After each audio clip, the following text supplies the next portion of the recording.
केरल एक ऐसा प्रदेश है जिसे देवभूमि भारत में भी ईश्वरीय भूमि गॉड्स ओन कंट्री के विशेष नाम से पुकारा जाता है। पहले पहल इसे किसने इस नाम से पुकारा था यह ज्ञात नहीं है, परंतु जहां तक अनुमान है कि भगवान परशुराम द्वारा समुद्र से छीनकर केरल को बसाने के कारण ही इसे यह उपाधि मिली होगी, परंतु यह अनुमान ही है। यदि आप केरल जाएं तो प्रतीत होगा कि यह ईश्वरीय भूमि गॉड की भूमि हो चुकी है। यह ईश्वरीय भूमि न रहकर अब केवल गॉड्स ओन कंट्री रह गई है। जैसे आप शेष भारत में हर एक चौक चौराहे पर हनुमान जी, शंकर जी आदि के मंदिर देखते रहते हैं, डीह बाबा, बरम बाबा या अन्य कई स्थानीय देवी देवताओं के ठान या पिंडी देखते हैं, छोटे छोटे देवल बने देखते हैं जो कि हमारा आवश्यक लैंडमार्क होता है, वैसा आपको केरल में भी मिलेगा। लेकिन वो ठान, पिंडी, देवल और मंदिर का ईसाई स्वरूप होगा। बड़े ठाठ से आप जानते हैं, कहते हैं कि चौराहे पर हनुमान जी के मंदिर से बाएं घूम जाना। केरल में आपको कहना पड़ेगा कि चौराहे पर रोमन चर्च से दाएं हो जाना, सीरियन चर्च से उल्टे हाथ को मुड़ जाना, एंग्लिकन चर्च के सामने से बाएं हो लेना या चैपल रोड के बगल में आ जाना। पूरी बसावट के परिदृश्य में चर्च के अलावा कुछ नहीं दिखता। उत्तर केरल के वायनाड एवं सुल्तान बाजार आदि के इलाके में यदि घूमना हो तो इन चर्चों का स्थान मस्जिद ले लेता है। केरल में प्रसिद्ध है कि 3 धर्मों का क्षेत्र लगभग बटा हुआ है। उत्तर केरल का अलेपी, वायनाड का इलाका मुसलमान प्रधान है, मध्य कोट्टयम के चारों ओर ईसाई भरे पड़े हैं और दक्षिणी केरल यानी तिरुवनंतपुरम का क्षेत्र हिंदुओं का है। लेकिन वास्तविकता बहुत अलग है।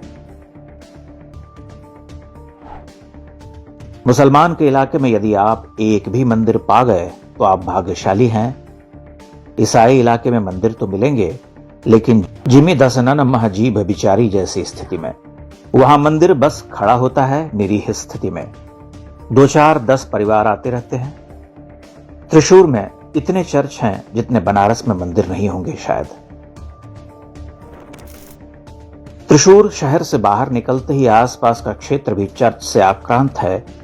आसपास की बसावट में प्रत्येक 3 या 4 घर के बाद एक छोटा सा चर्च है, प्रत्येक 10 घर के बाद एक बड़ा सा चर्च।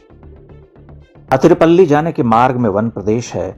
नई बसावटें उधर भी बढ़ रही हैं क्योंकि केरल में जनसंख्या का घनत्व बहुत अधिक है। इन नवीन बसावटों के क्षेत्र में अनगिनत चर्च बने हैं। इधर केवल 2 ही झंडे देखने को मिलते हैं। पहला झंडा चर्च का, दूसरा कम्युनिस्टों का। त्रिशूर कभी हिंदू संस्कृति का केंद्र रहा, लेकिन आज हिंदू कम्युनिस्ट हैं और अहिंदू धार्मिक। ईसाईकरण केवल लोगों का नहीं बल्कि संपूर्ण भूमि का हो चुका है।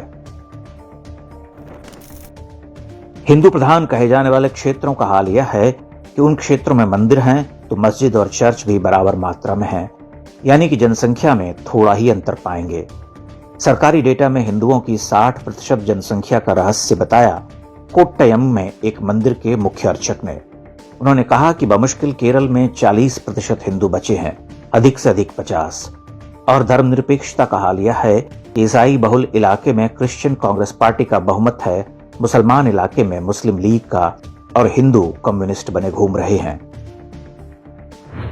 आधुनिक शिक्षण संस्थानों में पढ़ने वाले युवाओं से बात करके पता चला कि उनकी रीढ़ तोड़ दी गई है। वे हिंदुत्व की पहचान को सांप्रदायिक समझते हैं और ईसाइयों और मुस्लिमों के धर्माधारित राजनीतिक दल की उपस्थिति को धर्मनिरपेक्षता। वस्तुतः यह उनकी शिक्षा व्यवस्था में शामिल है। क्रिप्टो क्रिश्चियन शिक्षा शास्त्री द्वारा बनाई गई नीतियों में हिंदुत्व और भारत की जातीय पहचान कैसे हो सकता है। उदाहरण के लिए आप राज्य के प्रमुख केरल विश्वविद्यालय को ले लीजिए। राज्य पोषित इस विश्वविद्यालय में Marxist research centre, department of Islamic history तो है, लेकिन भारत अध्ययन केंद्र या हिंदू इतिहास पीठ जैसी की कल्पना नहीं की जा सकती। विश्वविद्यालय में जो वामपंथी नहीं है वह भी हिंदू नहीं है। ऐसी ही शिक्षित हिंदू पीढ़ी समाज में वापस जा रही है। यह केवल केरल की स्थिति नहीं बल्कि कमोबेश संपूर्ण दक्षिण भारत की है। तमिलनाडु केरल के ही रास्ते पर है। स्टालिन की सरकार एक ही उद्देश्य के साथ काम कर रही है और वह उद्देश्य है तमिलनाडु की हिंदू अस्मिता को नष्ट कर देना। चेन्नई जो पहले मंदिरों का शहर प्रतीत होता था, अब नए नए चर्चों से आक्रांत है। पुराने मंदिरों के पास अतिक्रमण की घटनाएं आम हो चुकी हैं। उनका नियंत्रण हिंदू विरोधी सरकार के पास है। तिरुपति में क्या हुआ यह किसी से छिपा हुआ नहीं है। दक्षिण भारत गंभीर संकट से गुजर रहा, विशेषकर केरल जैसे राज्य बर्बादी की ओर बढ़ रहे।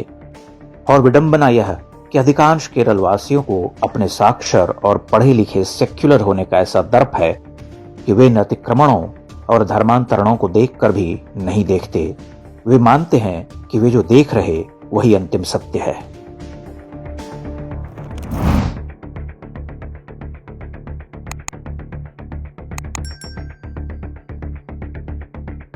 इंडेक्स ऑनलाइन के वीडियो समाज को समर्पित हैं। आप इनको डाउनलोड करके जैसे चाहे वैसे प्रयोग कर सकते हैं। चाहे तो आप हमारे टेलीग्राम चैनल से जुड़ सकते हैं। वहां सारे नए पुराने वीडियो आपको मिल जाएंगे। हमारे सोशल मीडिया लिंक हर वीडियो के डिस्क्रिप्शन में होते हैं। हमारा एकमात्र उद्देश्य हिंदू समाज को जागृत और एकजुट करना है। इसमें सहभागी बने। धन्यवाद।